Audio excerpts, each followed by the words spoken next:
So the third new rule of money is, I think the big mistake is, I hear so many people say it's important to save. That's ridiculous. And the reason that's ridiculous is because what happened in 1971 is crucial. In 1971, the U.S. dollar stopped being money. In 1971, the U.S. dollar became a currency. And what that meant is Richard Nixon, in 1971, the president, took us off the gold standard. That's like giving an alcoholic free rein to the bar, or it's like giving somebody who can't control their spending unlimited credit cards. So what's happening is all the savers today are losers. You know, the problem with 1971 is that the federal government keeps printing money, so the value of your money keeps going down. So these people, I'm saving, and if you notice, as the value of the dollar goes down, prices go up. So they call this inflation. You know, you look at in 1997, oil was about, I think, $10 a barrel. 10 years later, it's about 135 a barrel. So they say it's inflation, but really what it is the dollar's value coming down. So savers are getting wiped out today. So to keep saying to yourself and to your kids to save money, that is not the new rule. That's an old rule. So a very big problem for most people is stop using the word save and use the word hedge. You've got to hedge your money, hedge against losses. Like when I buy a stock, I put a hedge in. I put a stop loss or a put inside of it or a call, whatever I'm doing. I want to stop it. So today, I don't save money. I'm hedging. So in 1997, I started investing in oil, gold, and silver. So as the dollar dropped, oil, gold, and silver went up. So I'm not betting so much on oil, gold, and silver. I'm betting against the U.S. dollar. And that's why this idea that you're going to tell people you need to save money, that's really, really an obsolete idea, because the idea went obsolete in 1971. The U.S. dollar in the last few years has lost almost 80% of its purchasing power. And the prediction is, because this has happened throughout history, it happened thousands of years ago with the Romans, with the Greeks, with the Germans, with the English, the Japanese, and the Chinese. Every time they've made money into a currency, something you could print at unlimited, every time that has happened, the currency has gone to its true value, which is zero. So I am afraid as this economic volatility continues, the savers who were operating by the old rules of money are just going to get wiped out because the purchasing power of their dollar is going to go down.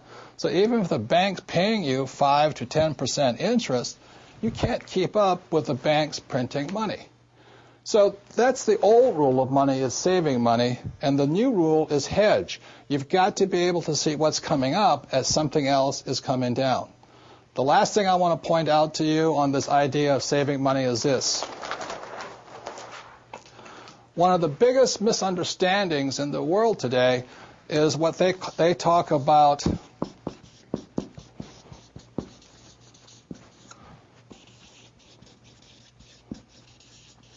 if I misspell again, apologize, is the U.S. Federal Reserve Bank, which I believe was created in 1913.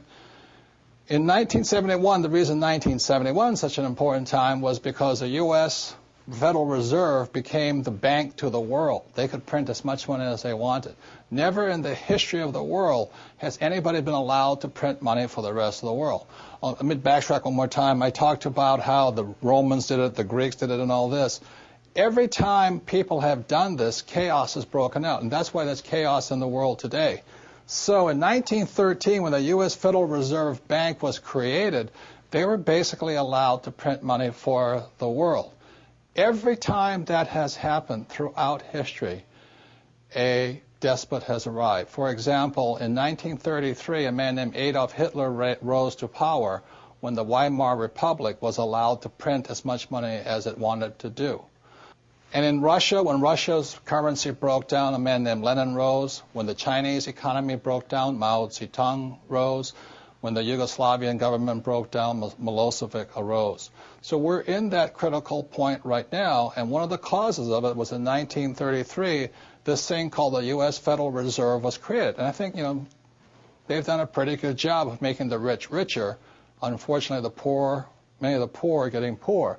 One of the problems of this is you have to understand that, first of all, the U.S. Federal Reserve Bank is not U.S. It is made up of a bunch of international rich guys from all over the world. The second thing, it is not federal. It's not a U.S. entity. It is, again, a bunch of rich banks from all over the world. Third, it has no reserves. There is nothing there. And fourth, it's not a bank. So that's why when I talk to people about really needing to understand the new rules of money, which really began to take effect in 1971 when we were allowed to print money for the rest of the world, is understanding that this system here is causing the rich to get richer and the poor and middle class to get poorer, but most importantly, the lower middle class is almost getting wiped out. High prices, volatilities in the market, food getting more expensive, gas getting more expensive, savings getting wiped out, home values going around. And the reason the troubles have started, again, is the U.S. Federal Reserve Bank is not U.S., it's not federal, there's no reserve, it's not a bank.